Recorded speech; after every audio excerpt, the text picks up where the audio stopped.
3 shots, per par, I just do 2. 1 putt, par 4, birdie, woohoo. New driver, info, replace, M2, par 5, fairway, what you fin do? Think I'll try to get on into, start right, good line, good view, it drew, shooter McGannon. Episode 122. 122, we're getting there, Bryce. I think it's 122. We have Henry McGannon from the Real Golfers Co., I guess, right? Right, Henry, over on Instagram. Yeah. How are you doing, man? Thanks for joining us. Appreciate it. Yeah, thanks for having me on. It's fun, man. It's always we're talking golf here. Bryce is golfing. A lot of you guys know where Bryce is from, in Michigan. Henry's who needs Florida all year round, but man, I am like, we're buried. I got 18 inches of snow on the ground right now. Trying to book sim times with some of the guys. Yeah, we're in trouble here. Like we're supposed to be getting more on Friday, so we're recording this on Wednesday evening. So this one comes out if you're listening probably on Friday or the weekend. So I'll be a couple more inches in snow. It's a tough time for Mac up here, man. It's a battle. Yeah, it's wet here. It's not like terrible where you can't play, but it's a little wet out there. But we just had 2 ice storms, one last week and one Monday, and I was playing golf today. It's Wednesday, so yeah, it's a blanket here. Henry, tell us a little bit. Like, the weather's good there. You guys are golfing all year round. Sunny and 75 probably. It's been, today was sunny and high 70s.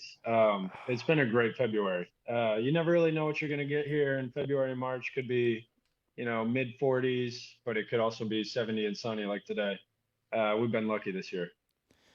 Mid 40s is sounds like a dream even to me right now. It's like, man, I'm fine with that. Yeah.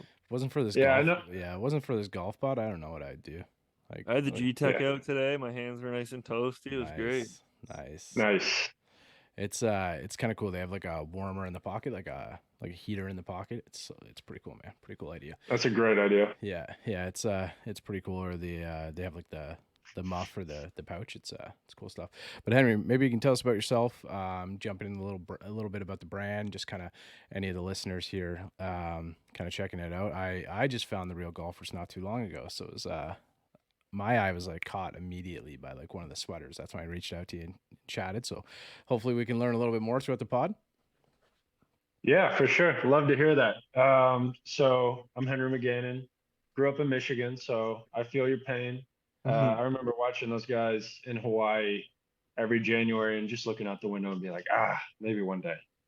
But anyway, I've lived in North and South Carolina for like 10 years, been caddying the whole time. Played golf at a community college, and then I went to UNC Asheville. Started Real Golfers early 2021 with the mission to make the best golf shirts in the world affordable, because I've always thought golf shirts were very overpriced. So one of the things, that Bryce and I do is we try to rotate like a brand, like an apparel brand, whatever it may be. We have like PGA Tour Canada Pros, PGA Tour LA, Epson Tour Pros. Like we try to like find a platform there, and we also have a lot of like club fitters and stuff on. So we try to rotate it like once every 3 weeks or so. Sometimes we might have a couple brands in a row, whatever it may be. But one of the questions that I always kind of am interested in is there like, it's kind of a two-parter, but is there anything that like gripped you with the idea of like the apparel brand, like to get you into the apparel like lineup? Was there something you saw that inspired it? Yeah, I would say this podcast I listened to with the founder of FUBU. FUBU is like a streetwear brand. Yeah, is that Damon? I think. Is that Damon? Yeah, Damon Cole, the Shark. Right? Yeah, Damon the Cole. Shark. Yeah. And he started that because at the time hip hop wasn't popularized at all, and brands like Nike and Adidas didn't want anything to do with hip hop. So he wanted to start his own company, FUBU, for us, by us. Yeah. And that's where I got the idea from, and that's where the name Real Golfers comes from, because I consider myself a real golfer. I consider anyone who loves golf and loves playing a real golfer. And I thought it'd be great to make affordable shirts for anyone who wants to play. So you're saying that like you do a bit of caddying too, like that's kind of your thing on the side, or that's my full-time job aside from the brand. Yep.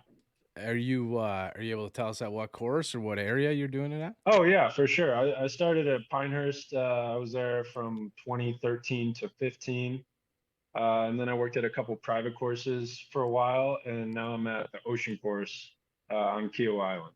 Oh, nice. Nice. Did you get to capture like any of the, it was what, the PGA Championship 2021? Is that right? 2021, yeah. Yeah. Mickelson won. Yeah. Mickelson and Koepka in the last group. That was pretty cool.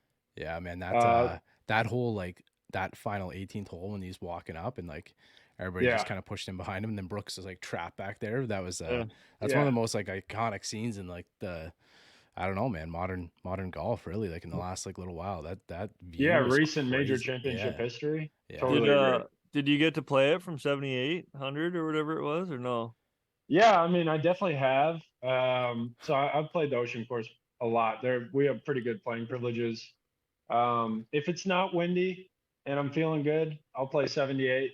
But most of the time I'm playing right around 7 because that place is a Yeah. beast. 78 That's is like, long. yeah, Long. yeah. The pros didn't even play it all the way back. It was the longest major championship in history, Yeah. Yeah. and they could have added 300 yards.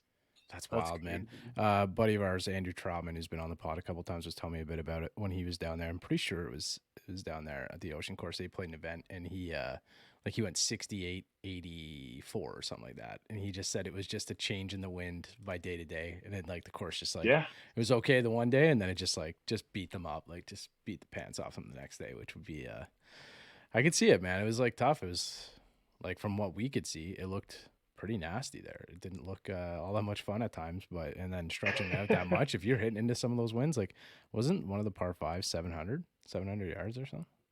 yeah. 16 was probably pretty close to 700. Yeah, it was like the longest in, I think it was the longest major championship history or something, right? So Probably. yeah, And so like the first 3 days with the wind direction being what it was the first 3 days, everyone was hitting like driver 3 iron, 9 iron, something like that. yeah, And then on Sunday the wind flipped and Mickelson and Koepka both hit like driver 6 iron on the green. Mhm. So that's I mean wild. that just kind of goes to show how important the wind is at the Ocean Course. Yeah, Yeah, that's that's crazy. well, and I guess too for you, like brand aside, like for when you're doing the caddy, like when you're doing your regular full time gig, like I guess you got to know that too, right? Because some Oh players would yeah. have no idea. Like you're there with like a you know, mid-teen handicapper or something like that, or whatever. Maybe there's so many like different levels, but players wouldn't know that. They'd probably airmail it, or they'd be like frustrated why they're hitting like a, 6 iron in on a par five or something like that on their third shot. So that's the reality of it, right? That's golf, man. I love it. I miss it right now. It's a tough time for me right now. I'm just You got to come down. We'll play some golf. It's nice yeah. and warm here. It Come on sounds down. like it, man. I gotta catch a plane and come down and swing the sticks a little bit. I think I'm gonna try and hit up a sim with some of the guys, maybe this weekend or something. But it's tough. It's just not the same. Bryce told me that he's Yeah. out golfing. I was like shocked because we're only a few hours apart. They have pretty similar climates, so Mhm. I don't know. It's hurting, man. It's tough times, man. Tough times for Mac. Yeah, I was happy that I struck it well. There's nothing better than going out and just playing well, hitting the ball well. You roll the putter, okay, Bryce? Yeah, I mean Yeah. my usual self, but I look good doing it, so it's all right. We've been. That's all that matters. How old are you now, Bryce? 26, turned 26 26. Brycer's been a golfing couple since days he was ago. like 2, so we've been trying to work out this putter for Bryce for 24 years now. So Yeah, it's still a challenge, but yeah. I think it's in my arms, in my head. I don't think it's the putter. I've gone through about 8 of them, so I think it's me. it's It maybe not, but I think it is. what we need to do, Bryce, is take a pod trip down to the Ocean Course, and Henry will kind of walk us through it a little bit, give us some of the confident reads and stuff like that. Maybe get that thing back on track. But Yeah, maybe. Mac here from Manscaped. Let's take a quick break from the pod. I'm a beard guy. I got a big beard, so I am happy to introduce the Beard Hedger from our friends over at Manscaped. With 20 different lengths, you can look good from the cart path to the clubhouse. Shop manscaped.com using the promo code OTSGolf for 20% off plus free shipping. Manscaped.com using the promo code OTSGolf, 20% off plus free shipping. Enjoy the back nine. Back to the real golfers. Back to real golfers. Talking about the apparel line. Like when you started it up, was it just yourself? You have any friends that were involved in it? You have any brand partners? And one of the things that I'm always interested in is like, how do you kind of source the gear? Bryce and I have done a little bit of merch, and it is an absolute beast, man. So hats off to you guys because it is not the easiest thing to put together. But did you guys, you guys like trial any gear? Did you, have to kind of go through and order some mock-ups, that kind of stuff? Can you explain like the process of how you got it running?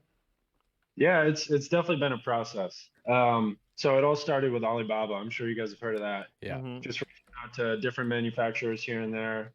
And when I started, honestly, I had no idea what I was doing. That FUBU thing really got me going. I wanted to do something on my own, and I ordered, I think it was a small order. It was like 100 shirts to get started with. And I didn't know what I was doing, like I said, so I didn't order a sample. And these shirts showed up and they looked great. The colors were good. The material was good. And I put one of them on, and I wear an XL. So I put on the XL, and it was like a crop top on me. And I took it off and looked a little closer. It's Asian sizes, Okay. which for those of you who don't know, it's absolutely tiny. Um, so it's definitely been a process. And we're at the point where we have the same manufacturer as FootJoy. The quality is definitely there. But it's been a trial and error thing for sure. A lot of not so great samples showing up, but we finally found a manufacturer we're going to stick with. Nice. That's good. And do you guys find it tricky because you're trying to, like, I checked out the YouTube clip there, which is pretty cool, by the way. I'm gonna try and remember to link that below. It's like a really cool, just introductory clip to the brand, really, right? I like how you guys put that together. I don't know if you put that together yourself, but it's pretty cool. I like it. Yeah, happy you like it. Yeah, it's cool. But you guys find it hard to try to keep the price, and like, obviously, if you're, I have a couple FootJoy shirts. I don't know if I wear them anymore, but I have in the past. I'm trying to think if I got any that still fit. I've leaned out a little bit over these years, but they're good quality stuff. So do you find it hard to kind of get all the margins into that price? Like, how does that balance work for you? Yeah, $45 is what we charge for shirts up until now, and it's not easy. I mean, the margins are there. Golf shirts definitely don't need to be much more expensive than that. But yeah, I mean, I would say it is pretty tough to keep the margins where they need to be, but it's not impossible.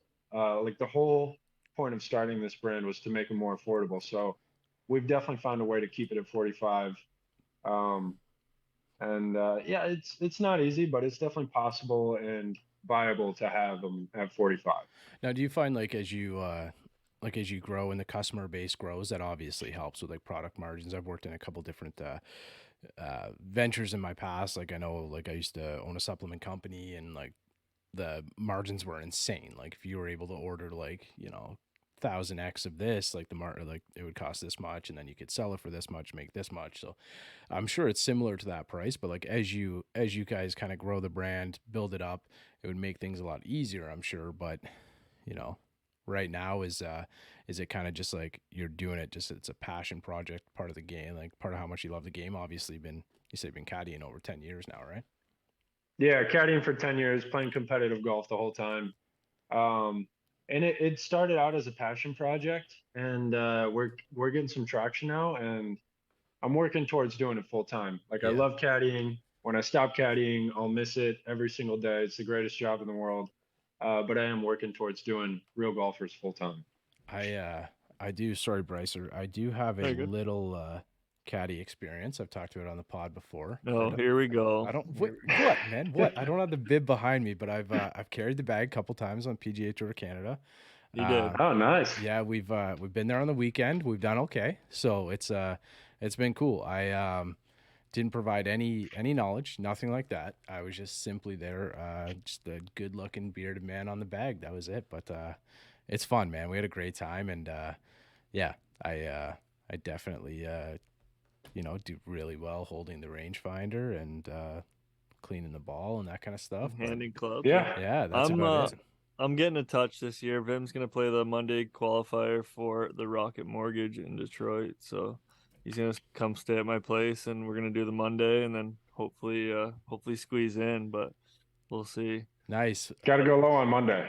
Yeah, that's well, I'd kind of seen that like this past weekend was the Honda Classic, and there were a couple, like PGA Tour Canada guy had gotten in, and the guy who finished second, I can't remember what his name was, but Monday qualifier anyway, finished fourth, which is pretty crazy, 440K. Love that. Which is a pretty cool story, man. That's wild. And Cole finished second too, which was his biggest payday, and that's kind of like a huge jump for those guys. And Chris Kirk's awesome, man. He's like an awesome guy. What a great story too. So it's kind of cool to see him win. And then our our buddy Strep there from wearing the squares was top 5 again. Yeah. So that's a good one for him. Bryce, do you know when the Rocket Mortgage is? I want to say like August, but I could be way off on that. I remember talking to we were talking to Billy Spencer. Do you know that name, Henry? Doesn't ring a bell, no. No, so he's a Canadian guy, and he's down there on the bag for Sungjae M. So nice.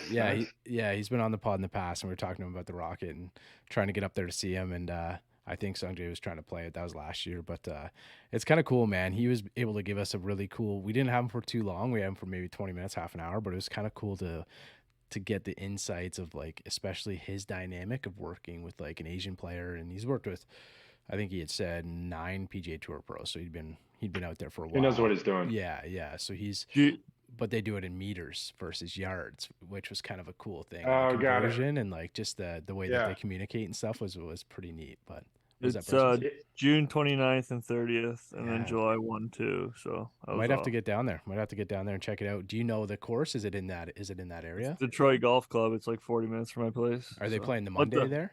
No, the Monday will be probably closer to my place, I would assume. Like the amount of golf courses around here is insane. Nice. So go ahead, Brucer. Just to get back to the brand, Henry. I just want to go into some of the designs. I'm just on the site here, seeing all the designs. You have your nice, clean, simple designs, and then you kind of go a little wacky and a little fun with some of them. What inspires these? Do you design them? Do you get them designed? How do you get to these shirts? Yeah, so I have done all the designing up until the hoodies. The hoodies were our most recent release, and we hired I say we, it's really just me, hired a designer for those, and we've got a designer for our spring collection that's coming out in April. But yeah, up until that, it was all me. And the funky ones that you're talking about, those are just like summer collection shirts. Those were like smaller run, Bad Birdie type, like that style. Mm-hmm. People love the loud stuff. It's not really my style. I don't mind it. But everybody always wants the loud stuff. So we did a couple limited runs of those in the summer. Yeah. So you're wearing, anybody checking us out on YouTube right now, you're wearing the RGs. That's right. That's right. That's sweet. Good man. eye. And can you turn a little to the right? That Arnie poster behind you is so cool, man. I love that. It's sick, right? That's an iconic photo. That is so sweet. But yeah, man, some of these are really cool. I like some of them. The golf safari stuff like that's pretty cool. Yeah, I do like them. Yeah. I'm a loud guy. I like the loud shirts. So. And the loud stuff always does well.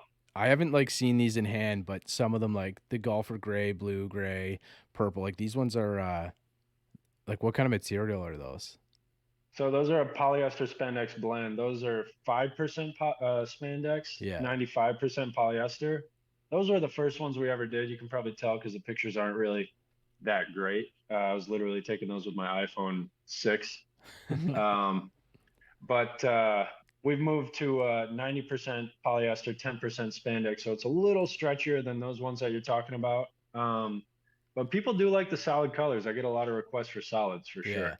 Yeah, like those ones catch my eye. They're kind of like up my alley. I'm a little bit older than the other guys on the pod here right now, but they're. I wear those all the time. I still, those are the oldest ones I have, but I still find myself reaching for those like over the other ones that I have all the time. I wore one today. Yeah, it's all about the feel too, right? And like what you like, and like obviously visually you want it, but it looks like the material too is like something along the lines that I would wear. But so what caught me was the vinyl hoodie.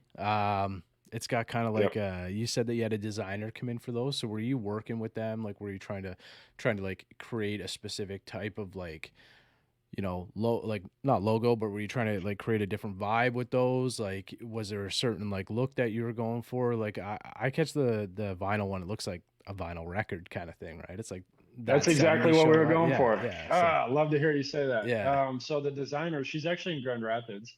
Shout out Michigan. But yeah, so with the vinyl one, we were going for kind of a retro look. Yeah. And I wanted there to be something that was kind of like artwork on the shirts. I didn't want it to be super loud and crazy like some of the summer shirts we've had, but I do like having something on there that's, you know, more than just a logo. So I think she really nailed those. And then the green one, the AVL Municipal hoodie, It's kind of hard to tell, but it's supposed to be a driver face. Oh, uh, okay. I got that. yeah. That's everyone's reaction. Like, oh yeah, I see it. It's giving the like Ping G400 vibe. I was on the, just gonna yeah, say that. Yeah, I Right, like that. That's right. cool, man. That is She really probably cool. just looked up driver and Ping G400 came up, and she's like, all right, that looks good. Yeah, like Yeah, it does look best good. driver of all time, and like a lot of people love that driver, man. So that's cool. Yeah. I love that look. So is it like you just get to the point where obviously you're doing the polos and stuff like that? The hoodie's like a part of your game, Henry. Like there's something that you're wearing. Yeah, for sure. I love wearing hoodies on the course, especially when I saw the guys in the Ryder Cup wearing the hoodies. I was like, Yeah. all right, it's time Mhm. to do something other than a quarter zip. I love quarter zips. I've always worn them. I still wear them. But the hoodies were just a little more casual, and Yeah. that's kind of the vibe we're going for. Yeah, like for Brycer and I too, like we put together a couple of hoodies and stuff like that too. Very basic. It's just like literally just the font, but we got a logo and Yeah. stuff that I built in like 15 minutes that it's kind of stuck, man. People actually say it's pretty cool. They like it. So Yeah, I like it's like a golf ball with the headphones on, yeah, right? yeah, exactly, right. Yeah. So it's it actually worked pretty well, and yeah, it just kind of stuck over time, right? It was kind of cool. It's kind of become synonymous with the pod now. I don't know if it's recognizable yet, but we're trying, man. We're trying up here. We We'll get get there. we get some decent numbers sometimes. So thank you to everybody that's checking out the pod and do all that stuff, like, subscribe, all the cool stuff. Really bad at Yeah. that, Bryce. You gotta get good at that or something, man. We're so bad, but thank you guys. Check it out. Subscribe on YouTube. YouTube's like a monster. It's hard to put podcasts on there, but anybody listening to the car, if you are subscribed to the pod, give it the 5-star rating. If you're not going to give it a 5-star rating, I don't know, give it a 3-star rating. It's still pretty good, right? But so if we're you know, can we talk a little bit about your game? You said you were playing some competitive golf a little bit too, Henry. Can we talk about the game a little bit? Oh yeah, for sure. I'm always happy to talk about golf. Are you playing college golf? You playing like you playing a minor league tour or anything like that down there? Yeah, so I played at a community college in Pinehurst. We won the national championship my freshman year, which was really cool. Nice. It was all my teammates. I was playing number 5. So, you know, we'd take my score here and there. I think my stroke average was like 75. But the top 4 guys on that team all played D1 after community college. So Wow. I kind of left the scoring to them. They were Yeah. good. There you go. And then UNC Asheville, we didn't have a men's team. We only had a women's team. But I played competitive golf the whole time. Down in the Carolinas, there's the Carolinas Golf Association, which hosts really good, really high-end amateur golf events all year round. South Carolina AM, Carolinas AM, North Carolina AM, stuff like that. I always thought I would turn pro, never quite got there. And then Real Golfers came along, and I was like, all right, this seems much more realistic and probably more fun than playing pro golf. But I still play competitively. I got a qualifier in like 2 weeks for the Carolinas Mid-Am, and I'll always play competitively. I think it's just good for everything, really. Mm-hmm. Yeah, man, Those it's- competitive juices flowing. Exactly. just to get Even out if I there, suck, yeah. I'm still happy I did it. Yeah, Just get for out there sure. and get I've humbled, never, right? Yeah, just I've never done it. I've always wanted to try, but I've just never looked. It's into it's a different animal. I would say if you're looking to get into it, playing a 4-ball, like maybe you two could play in it together. Yeah. Because that's a good competitive event where people take it really seriously, but it's not like You have a buddy to lean on. You're not Yeah. just all on your own. exactly. Yeah. Brycer and I might just be one of the perfect golfers out there as 2 Scramble. people becoming one player. Yeah. Just Good, ham and egg it all day. 2-man scramble. Yeah, I think we could like Brycer hits it like a mile off the tee and I can roll it. Like I can hit it too, but I think we would do all right. Like we could beat floor play, like for sure. Brycer and I. Yeah, Yeah, love that. I think so. With Rappaport on there, it's a little tougher. Yeah, Now. He's got it's- some game, but before that, yeah, I think we like beat as a him. 2-man or a 4-man? As a 2-man, we could beat that 4-man. Maybe. Well, it's like a 3-man, It would like be a good match. essentially like throwing out Trent. I think. I But mean, they're still going 5, 6 deep, 7 deep. yeah, I think that would That's be probably okay. doable. Yeah, I it's think that would be probably doable. fine. I think Yeah, we would have some issues here and there, but I don't Well, if think this like comes across Riggsy's desk, like let me yeah, know. We yeah. can dance. But anyway, Lurch, like when they had Lurch, like I think when they had the 4 of them, we could make that work. But well, they got one coming out tonight against Billy Ho, and Yeah. Lurch came back for it. He's playing. Rappaport's not playing. Lurch yeah, played. 4v1, I think, because like their whole thing was they were they would be what they say. They said top they'd be a 10? top 10 PGA Tour pro as a foursome. I don't think so. I don't know about that. Yeah, That's pretty maybe. much like 3 1/4 players there. But I mean, it's not even like you can't compare it. Like it's like scramble versus one. I don't know. Yeah, They're entertaining, but it's it'd be hard. But so down when you're playing at Pinehurst or when you're carrying at Pinehurst, there's like nine courses, 6 courses, 9 courses, 8 right? courses. 9. They bought Nine. Pinehurst National, which is now number 9. Okay. And they actually just announced they're building number 10. Was that recent? They bought 9. They bought it, I think, when I was there, maybe right before I was there. So it was probably so it's between been a while. 2010 and 13. Yeah. Okay. It's been a while. Okay. I didn't know that. Okay. So 9 is kind of like the members course, so it doesn't really get much like press. No one really plays it. Okay, Oh, yeah. okay. And then 1 through 8 are public. Is that how it is? Correct. Yeah, Oh. correct. right. And then you moved down to the Ocean course. Was it like around? Was it 2015? You said? So I had a bunch of stuff in between Pinehurst and Okay. Kiowa. I was in Wilmington for a year, and then I was in Asheville for 3 years, which is where I finished up my college degree. Got you. And I've been here at Kiowa, like Charleston area, since 2019, August of 19. So what's your this is Brycer. This is one that we haven't had before. What's your typical day? This is definitely Bryce's question, but like Yeah, you take my question right from me. when you're I'll try and make it good for you. Like you're getting up in the morning, like before you head to the course. Like I've seen kind of like they almost do like a debrief almost before the day. Like I can't remember who it was that I saw do. I think it was like Bob Menery or something went recaddied for a day. I can't remember what course he was at, but you just like walk us through what your day is like down there.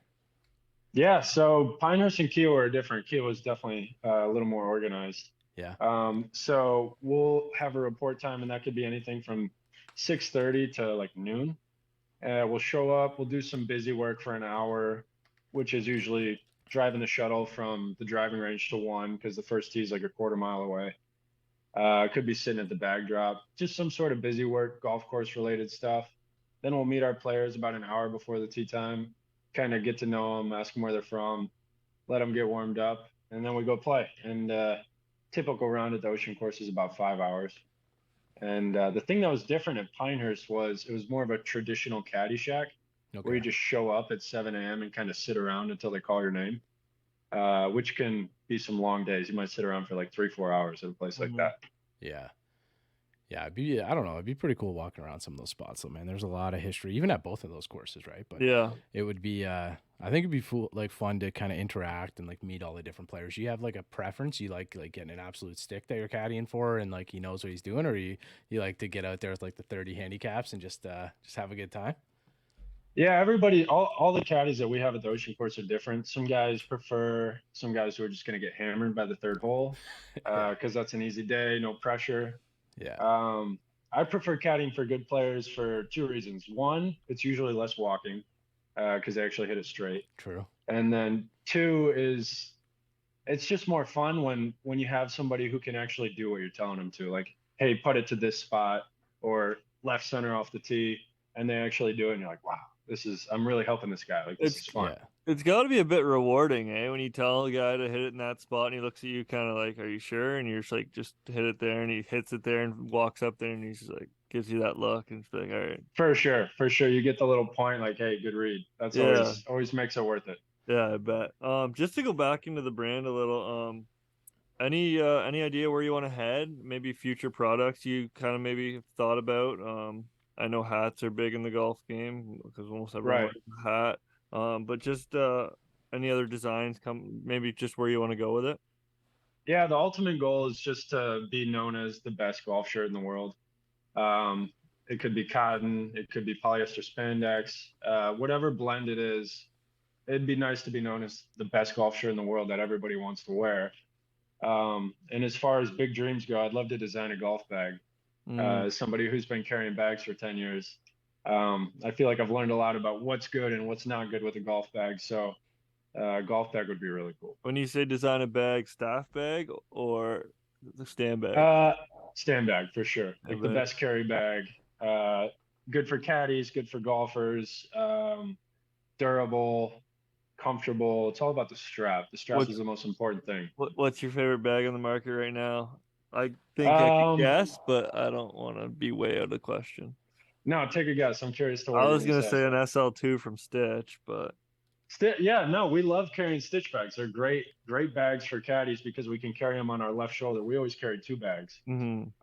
So if you get a one-strap bag like the Stitch, you can throw it on your left shoulder and it's easy. You ever carry a Chaplin? Stitch is up there. Have you carried a Chaplin? I have. You know, I was a big supporter of Chaplin. It's a great looking bag. They modeled it after the Hoofer, which is exactly what I would do if I was designing a bag. I remember I was at the Ocean Course like 2 years ago. It was late in the day. I saw a Chaplin, but I didn't know what it was. And I picked it up and I was like, this bag is perfect. Yeah. I would say they need to work on their legs. I've seen a few show up to the Ocean Course with broken legs. But as far as the design goes, I mean, it's perfect. Yeah. I'll bring my Sunday bag and you can carry it for me. They're a beautiful looking bag, man. That sounds fine. Yeah. A nice little Titleist Sunday bag. Things money walking. Yeah, I think I'm having a look at this like vinyl hoodie here and like getting a like a canvas golf bag with like that logo going up the side would be that would be cool. Man. That'd be all right. Maybe you know where we gotta go play, Mac? We gotta go meet Henry and go play Tobacco Road, man. That's where I love That's Tobacco where I Road. want to go play. Yeah. Yeah, come on down. I've played it like 10 times. I'll caddy for you guys. That place looks awesome. Henry, sorry, before we let you go, like obviously like the brand is cool. Like we love like the idea of it. We love like where it's going. I want to ask you one more caddy story. Like you ever have like you just have like the round of a guy's life or a girl's life, like just that you've caddied for and like they just had it that day and were like just like so rewarded from it? Yeah, I can think of a round pretty recently. I don't know how rewarded the guy was because he was blackout. Okay. But I think being blackout is why he played so well. Just because no pressure, he had me. Yeah, he had me, so he didn't have to think. And he was blackout, so he didn't feel any pressure, like you just said. Yeah. And we get done, and I'm like, you realize you just played a bogey-free round of 66? And he's like, oh, no, I had no idea. My best round ever was like 70 or something. And this guy shot a lights-out bogey-free 66. Best round of his life. That's it. Yeah, you give him the PayPal, the Venmo, or whatever, and he send you something at least for that. Jeez, man, maybe throw an extra zero on there. Yeah, that's sweet, man. 66 bogey-free round. That's a dream. That's low. But Ocean Course. Yeah, that's so good. Get him in that Monday queue. I'll carry for that guy. For real. You just got to get him drunk before. Yeah, exactly, man. Exactly. Henry, this was great, man. I appreciate you taking the time. This was a lot of fun. It was kind of nice to learn a bit about the brand as you keep kind of expanding it and growing it. We'd love to have you back on, man. Like we'd love to hear a little bit about it and as it goes, and even like with some of the golf game and stuff. It's always kind of nice to loop back and chat a little bit about the game. I'm happy to come on anytime. I love talking to Northern golfers. He's out in my ball in the course, so I tee up. I lose the ball and I re-up. I miss a fairway, I probably end up in the ocean or maybe the beach. And I'm on a par 5 and I'm finna go reach it. Second was blind, I ain't see it. Feel like it might be an albatross, worst case scenario.